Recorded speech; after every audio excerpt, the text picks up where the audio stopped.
Nice bunker you got here. Well, thank you, but it's not mine. Not anymore.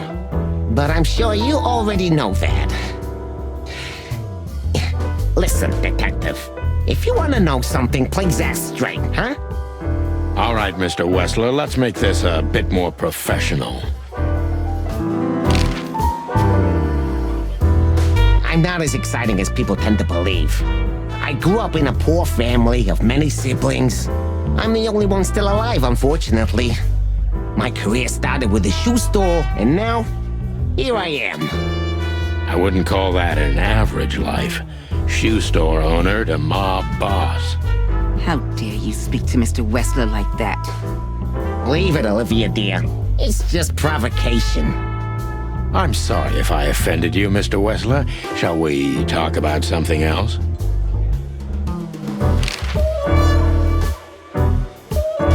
Everybody knows Mr. Hayworth. He's an antique piece of furniture in this city, so to speak. Only a bit worn out. It's not my fault that he's so much in debt, detective, but the name of his family still rings quite loud in Clawville. Is that still worth anything?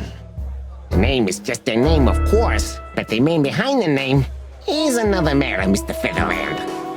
You're a pragmatic rat. Thank you. Look, detective, if you want to know something, just ask. All right, Mr. Wessler. Has your assistant been working for you long? Are you talking about me? Yes, I'm talking about you, ma'am. Let me answer your question then. I've been in Mr. Wessler's employment for 6 months. Why do you ask? Oh, just routine questioning, you know. Most of them aren't good for anything. Just killing time. It sounded rude to me. Yeah, please forgive her, detective. Olivia's a real firecracker.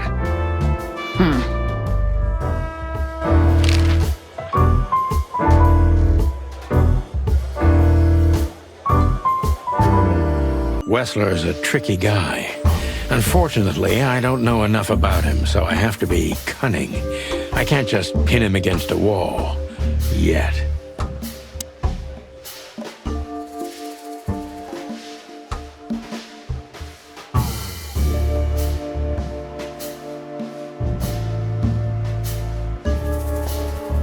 How did you feel when you heard about the blackmail?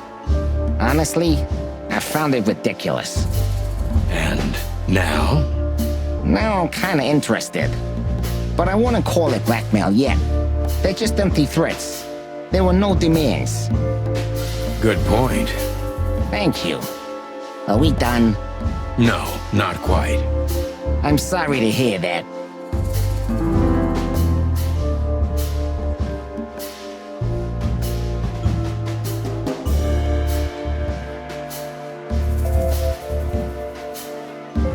You seem a very busy man.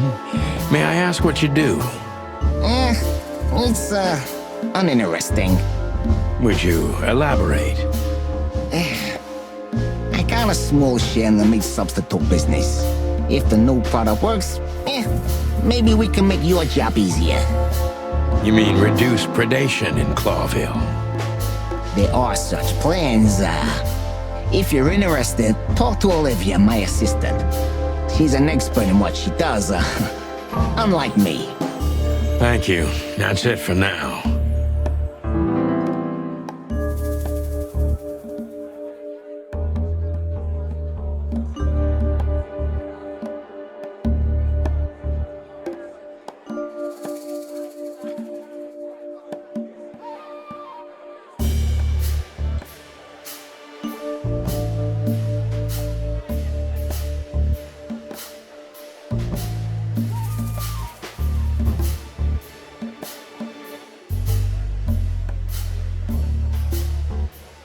You're very taciturn, Mr. Wessler, though I've heard you're quite the speaker. Look, I'll gladly talk to anyone about business, and even happier to talk about art. But I'm no fan of interrogation on a night out. Are you even on duty? Sorry for any offense, Mr. Wessler. Let's talk about something else. Wessler is tougher than I thought, and he's secretive. It's time to gently beat around the bush.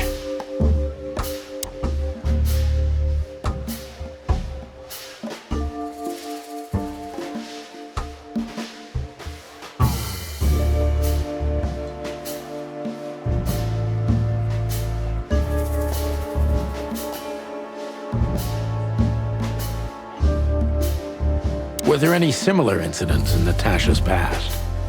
I mean, threats, blackmail, enemies, or insane fans.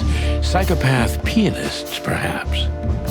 I don't know about enemies, but she's a celebrity. A star shining bright in Clawville's night sky. Do you understand? She gets endless fan mail. It could be anybody. I wouldn't overreact. Natasha doesn't feel that way. I've noticed.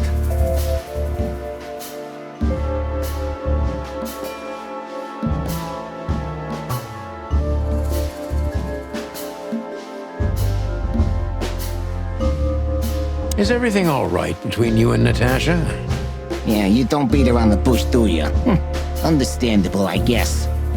Naturally, our relationship is stable and perfect. I'm the setting, she's the gemstone. Yeah, if you know what I mean. I rarely hear such poetry, but I understand exactly what you mean, Mr. Wessler. So, you have your answer. No recent friction? Wouldn't you like to know? It would make my job easier. Yeah, it would only lead you astray.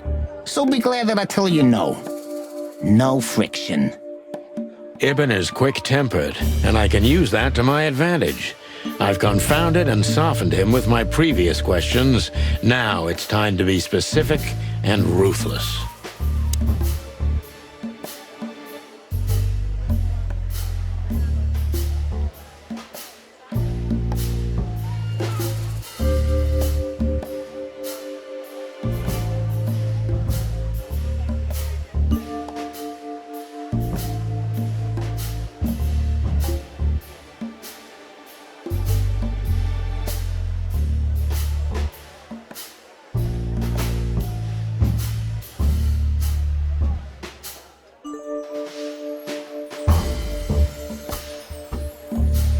The mob boss and the pussycat, eh?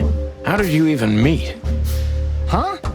Are you trying to piss me off, Corpora, so I accidentally let some big secret slip out, huh? A simple answer would work. You know, Natasha, she's both connoisseur and muse. So, how was it? When was it exactly? You don't remember? That's strange. Ah, yeah. The millions, of course. It was like another lifetime.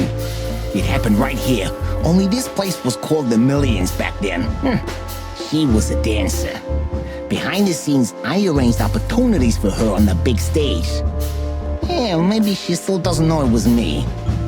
Then one day, I invited her for a drink with the promise that if she was willing to meet me, I'd buy the place for her. I guess she was willing.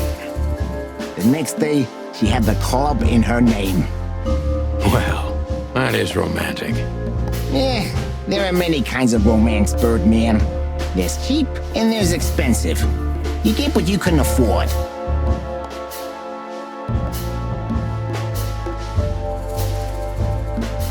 Do you live in the same house as Natasha? Oh, you're really something. Natasha's a free woman, but mostly, yeah, at my place in Goldtown. But she has her own kind of a weekend house. How often does she use the weekend house? Yeah, every other weekend, roughly. I see. That's very important information. Yeah, if you say so.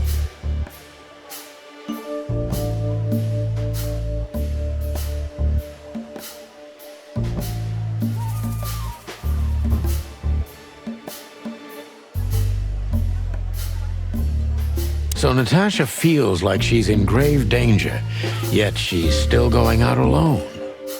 Yeah, I know what you're getting at. But I'm 100% sure of her loyalty. She's gone out very rarely since this started, and mostly in my company. Yeah, you know, I'm not sure if you do, but in our social circles, banquets and dinners are frequent. Illegal gambling nights. You got me there. Yeah, you're right. Natasha is crazy about the roulette wheel. Always putting it all on the red, right? Yeah, you're a real rotten bastard, Sonny. Although, yeah, always on the red. You're right. So, can we meet your lady? I don't see why not. But first, please, listen to her sing. She's on soon.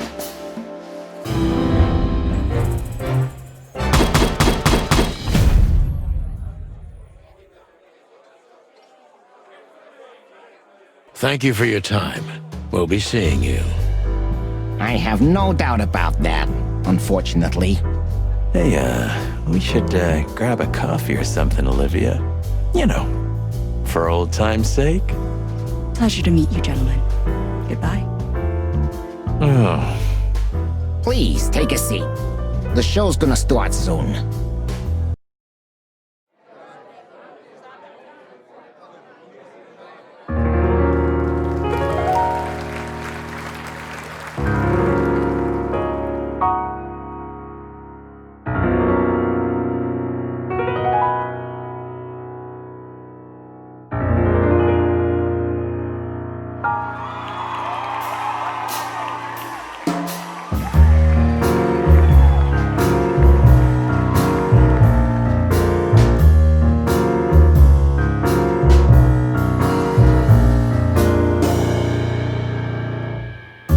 Bourbon moon hangs in the sky.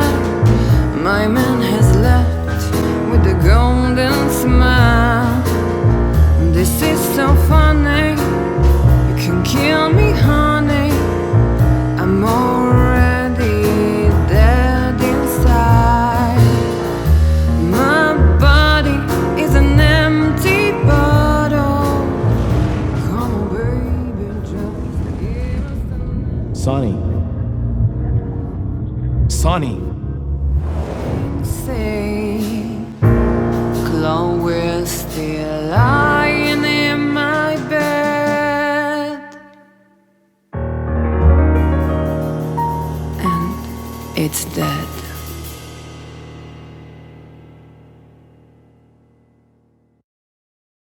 That was, unique. Oh, that is cute.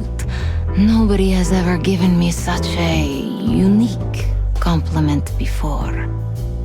Forgive me, my name is Santino Featherland.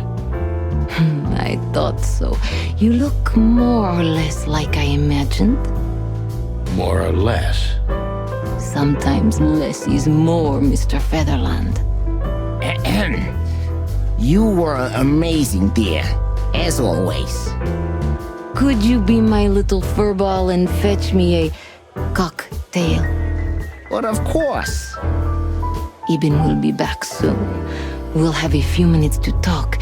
Then he'll end the conversation and throw you both out. With all due respect, ma'am, we're not that easy to get rid of. Doesn't matter who's trying, believe me. Doesn't matter, he'll do it. That's why I'm telling you. I don't want a scene. My room's upstairs. Meet me there in 20 minutes. Come alone, Sonny. You'd be too conspicuous otherwise. Hey, I understand. You know, they call him Target Marty at the station. I don't have time, Mr. Featherland. Sure thing, Natasha. I'll come to your room. 3 knocks, a short pause, then another 3. I'll be waiting. Go, before he comes back. I knew she was trouble the first time I saw her. She wore danger like a perfume. It was simply part of her being, and it attracted me, like light attracts the moth people. I wanted to be the microphone as she whispers her melodies, or the pillow she rests her feet on while reading some cheap romance. I wanted to be her nightdress, barely touching, barely covering her marble skin. But I was a cop, and a lifetime wouldn't be enough to rid myself of what a woman like her hides under her makeup. Keep your distance, Sonny. Just keep your distance.